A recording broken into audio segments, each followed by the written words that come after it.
Hello and welcome to the show with me, Jillian Godsil. This program is brought to you in advance of COP27. So it's all about sustainability and what's happening in Egypt and what people are talking about, the action, not talking. And my guest today is Alex Mitrovich, who is a CEO and Unique Network. And you are a bit of a trailblazer in this space, but let's start at the beginning. So stop burning the planet. Why are NFTs, where do they come from? What's the history? And why are they seen as carbon bad? Well, the NFTs were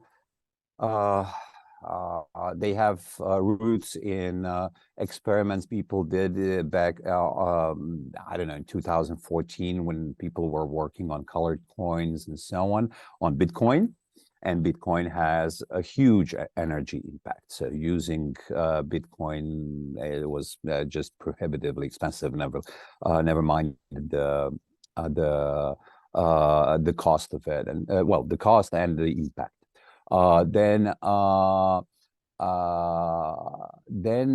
Ethereum came out, and people came up again with the way to create non-fungible tokens on Ethereum. We had Lava Labs, for example, in 2017 came up with the first randomly generated collection on Ethereum. Those were kind of early experimentation days. And then in 2021, the big coming out kind of happened when this artist, Beeple, who has been drawing drawings for 5,000 days every day. And he was selling them as NFTs. And crypto guys came in and bought his work for $69 million. And that kind of created a big splash all over the world of how NFTs can be something extremely valuable. And a lot of things starting to happen, okay? But as you know, the NFT space started to grow, people started paying attention to details. And there was one very important detail, that Ethereum as a basis, and then it was still in proof of work phase, was producing so much CO2 that it became really kind of a target for climate conscious communities and people all over the world.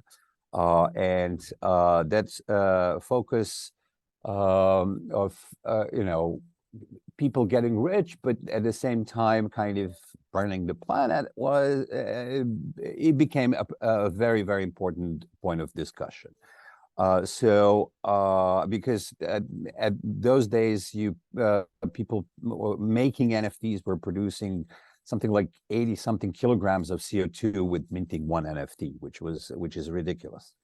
And even with the switch of Ethereum to the proof of stake, which is much less energy consuming consensus, the NFTs are still there, kind of in too high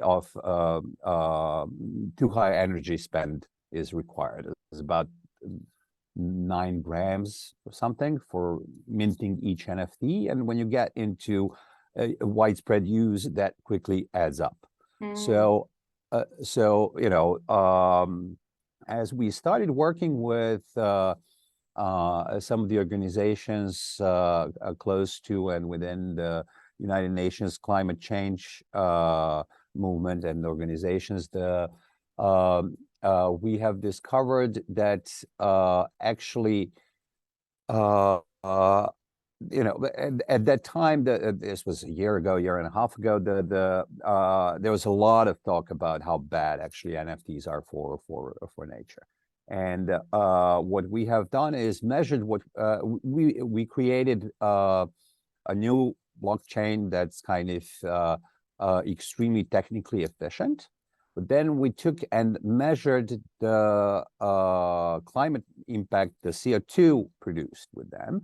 And we realized that not only the NFTs we produced were technically kind of the most capable, most advanced NFTs in the world.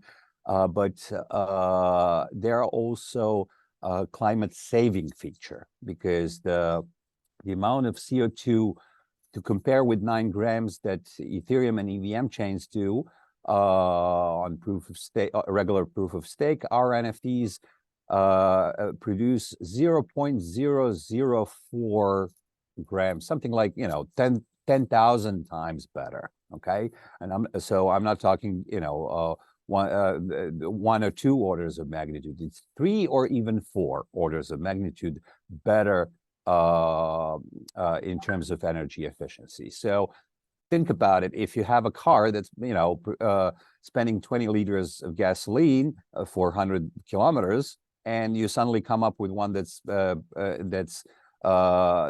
needs 0.02 liters per 100 kilometers. There's a big difference, isn't it? Huge. How many I want one of those, kilometers? please.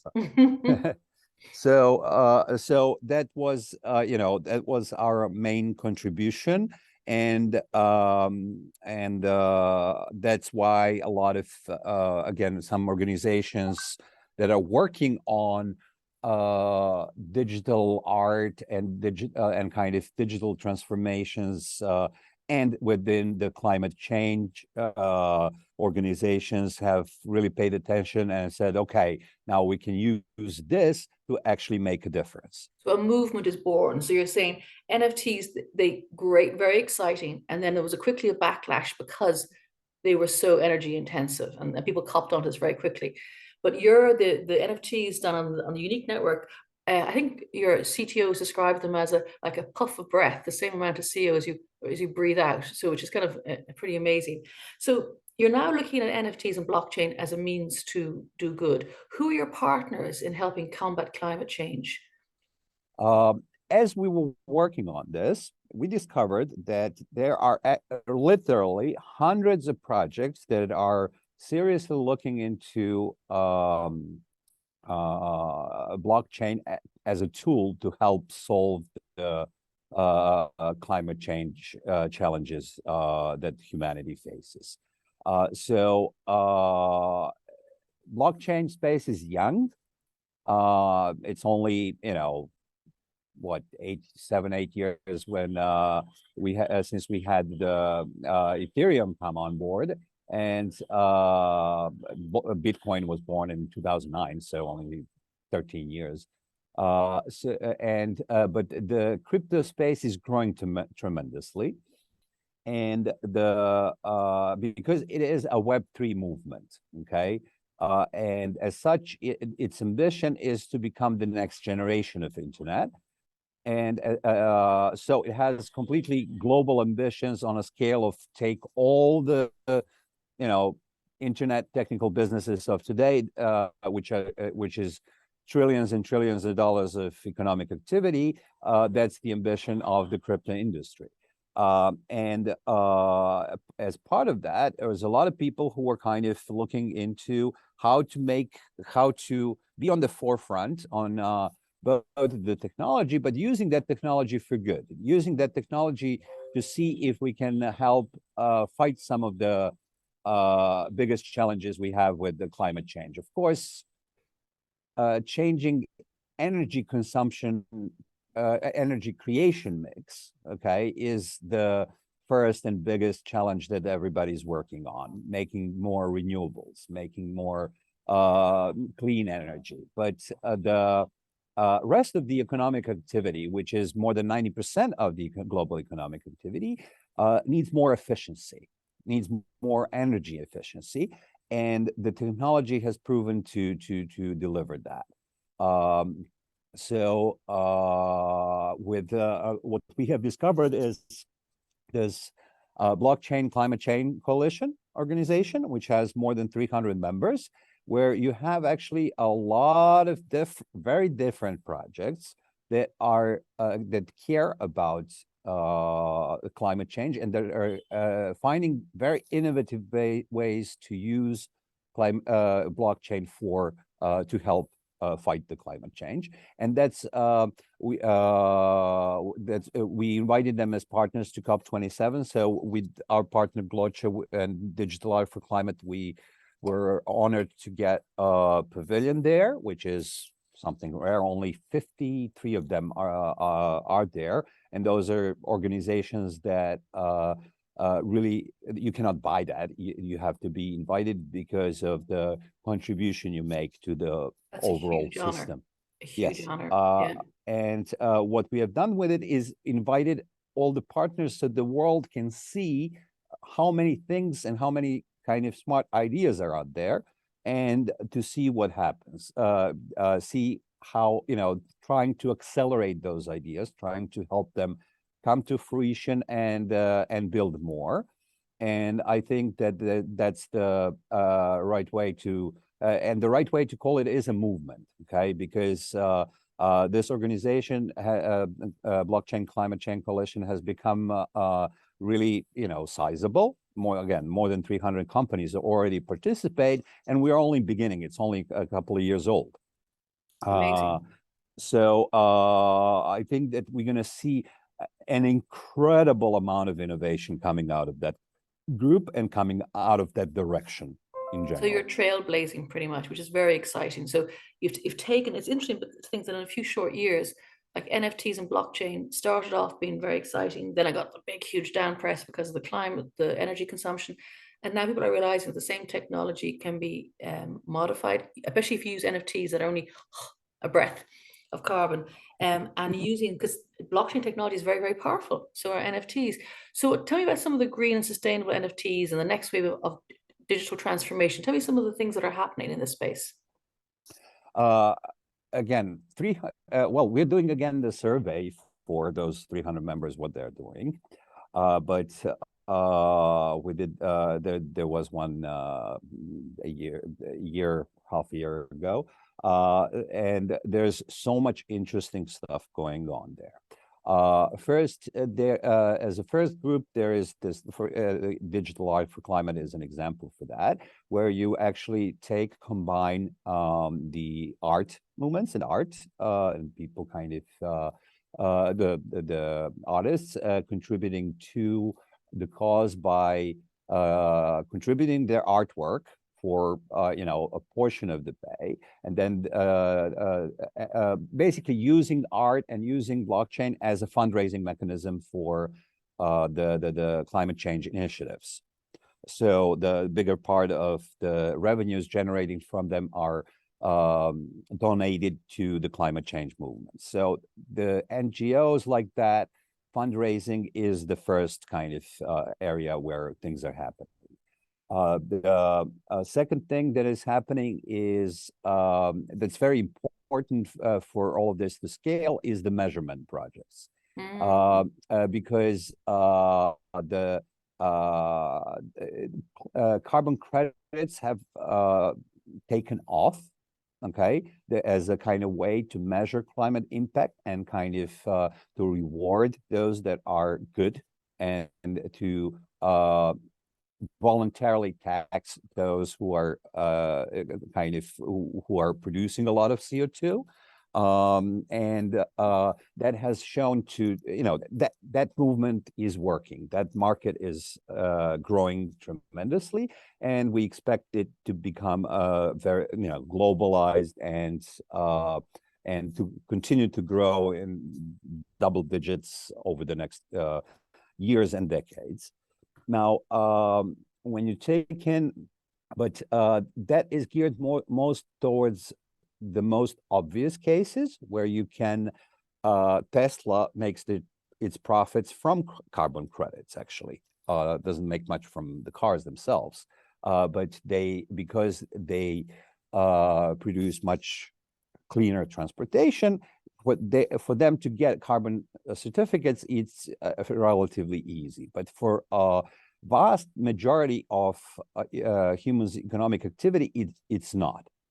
So the projects that I mentioned that are going into measuring different impact of different kinds of businesses, different kinds of, in our case, blockchains, and how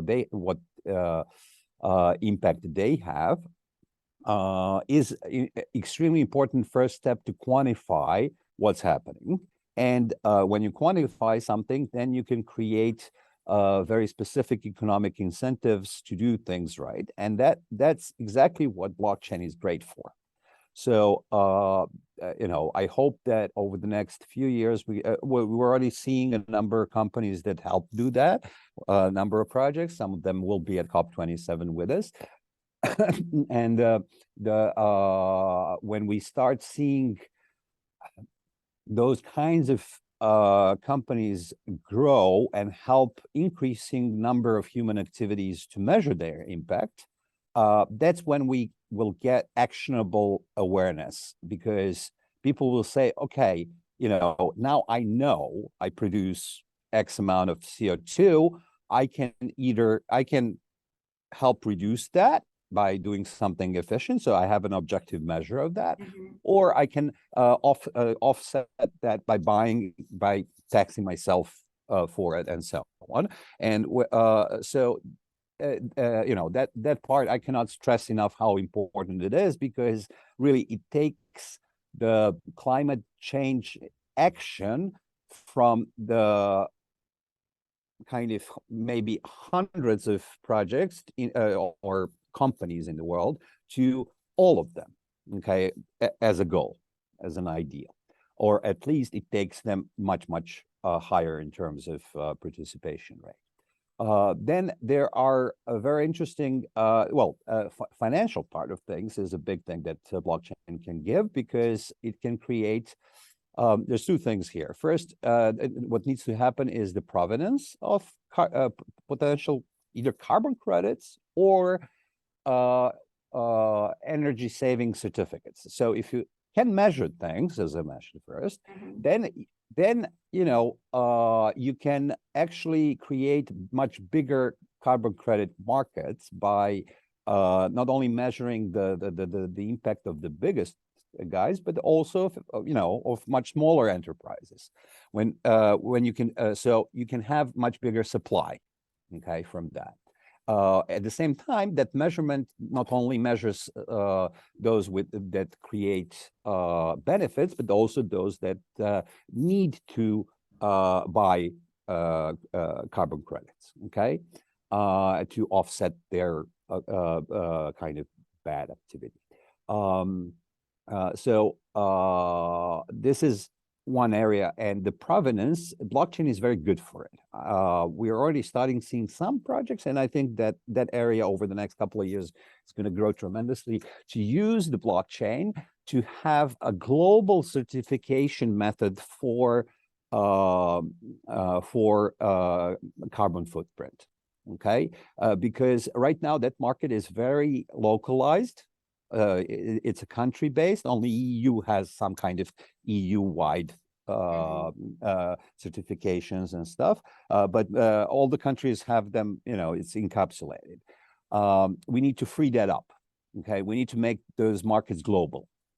Just like you had tremendous amount of value created by and efficiency created by having the open markets, and what happened in the last part of 20th century and first part of 21st century is economically you had the world move from very low international trade and free trade to a lot of it, okay?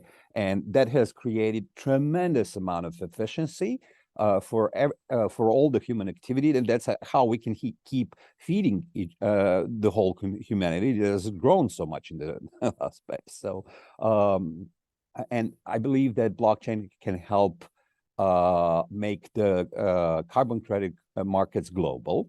But then there's another area which we are working on, which we're starting to work on, is to take the concept of carbon credits, which are which are economic, which are numbers, okay, and apply that more widely.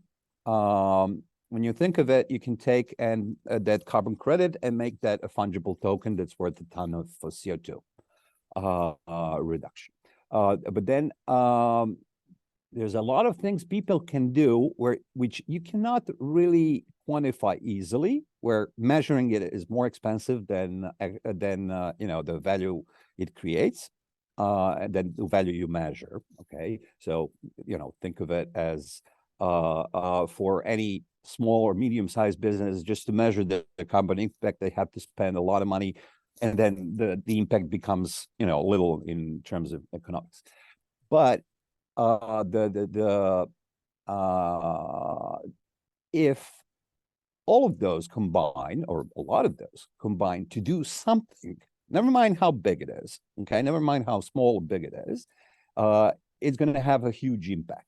So in order to motivate those kinds of people, you need, some kind of climate change stamps, okay, certificates. Okay, I was a good guy. I did a good thing. I put, we put that along the trophies or rewards companies have and those kinds of things. And NFTs are perfect for that. So, that's another very interesting areas where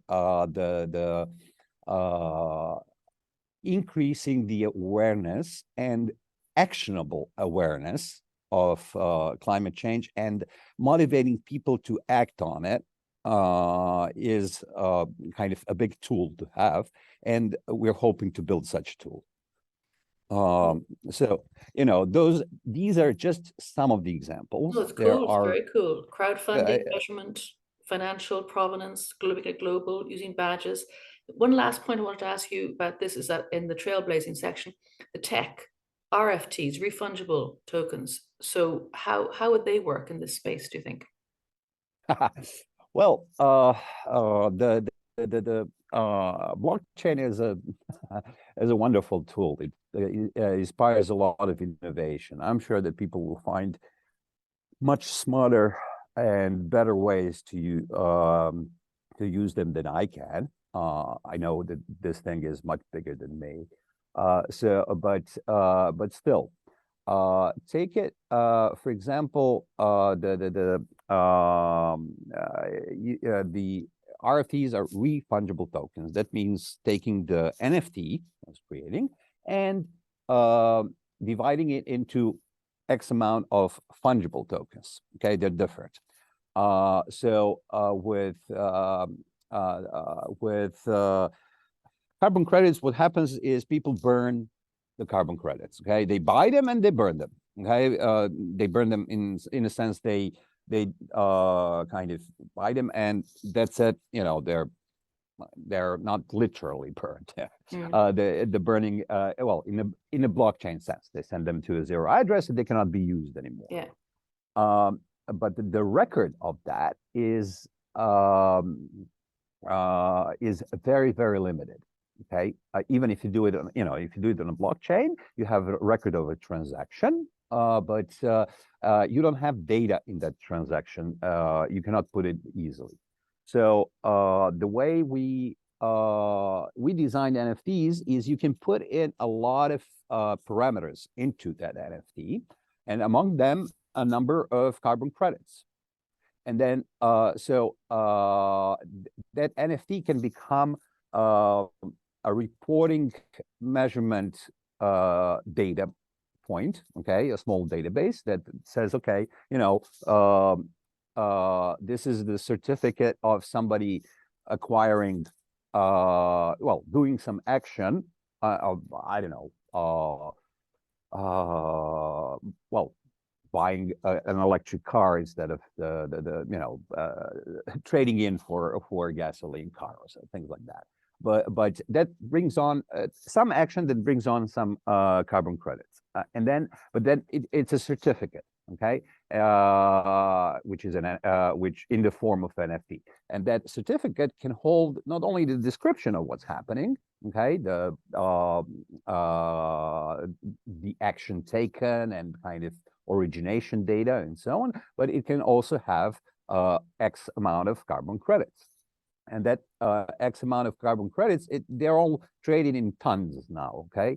That's the way how global markets work. But the way crypto markets work, they like to cut things into small pieces. They like to trade, not everybody can afford $20,000 for a whole Bitcoin, but who cares? Because you can divide it into you know, I forgot to the 9-digit or 12-digit or whatever. So, but with a certificate like this, you need RFTs to, so basically you create, you do not create originally the carbon credit alone, you create a certificate that contains carbon credits, and then you issue the RFTs, the refundable tokens, for those X amount of carbon credits, and you put them on for trading. Okay, so that's just one idea that I had. I know it sounded complicated, right? But it's a way But to, is it like providing liquidity into your yes, carbon so credits? it is a new kind of it's a two-step process. So first is to replace the certification, the existing certification with an NFT that holds all the data, and holds those carbon credits, and then you issue the carbon credits as a secondary product that in the form of RFPs. So it's a technology solution that has a new kind of way to design the business process of issuing carbon certificates and then trading them, and then or burning them, or whatever they're used for. Okay, so finally then, Alex, very interesting to say. I say crowdfunding, measurement, provenance, financial, global, the technical, badges, the RFTs. If someone comes to your booth in COP27, what thought do you want them to leave with? Especially a non-technical person, if they come in, what do you want them to think? The energy sector that is getting the highest attention of the climate change fighters is only a small part of global activity. We all know that if we want to save the planet, we have to participate in it, all of us. But we don't know how. 8 billion people, out of 8 billion people, I assure you, 7.99 billion don't know how. Okay, and in order to show that 7.9 something billion people, and I don't know how many companies, but you know, people are more important here, how to do it, you need technology that can help get to all the people on the planet a measurable and kind of clear way of participating in the climate change fight movement. So to participate in it in a positive or negative way. And I think that the blockchain has tremendous amount of potential to help in that process, just like we had okay, industrial revolution. It kind of changed how much we can produce. We had in the last 10, 20 years, 10, 15 years, we had the digital transformation. Okay, that's the key word in a lot of different companies. Everybody's going online. Everybody's doing more stuff online.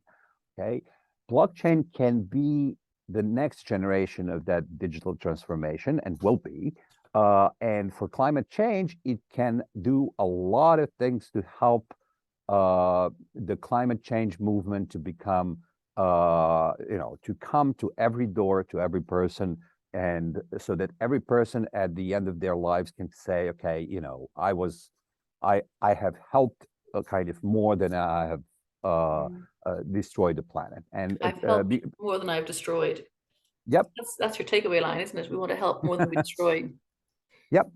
And you know, again, is a very hard road, is because it's very complex. We don't know a lot of things, but you know, technology can help us to find out and do something about it. Brilliant. That is a positive outcome that I would very gladly hear at COP27. As I say, it's all about action, not talk. So let's use blockchain to make it work. Alex, thank you so much for your insights today. Fascinating. And I wish you a very successful COP27. Thank you very much, Jillian. Thanks. Great talking to you.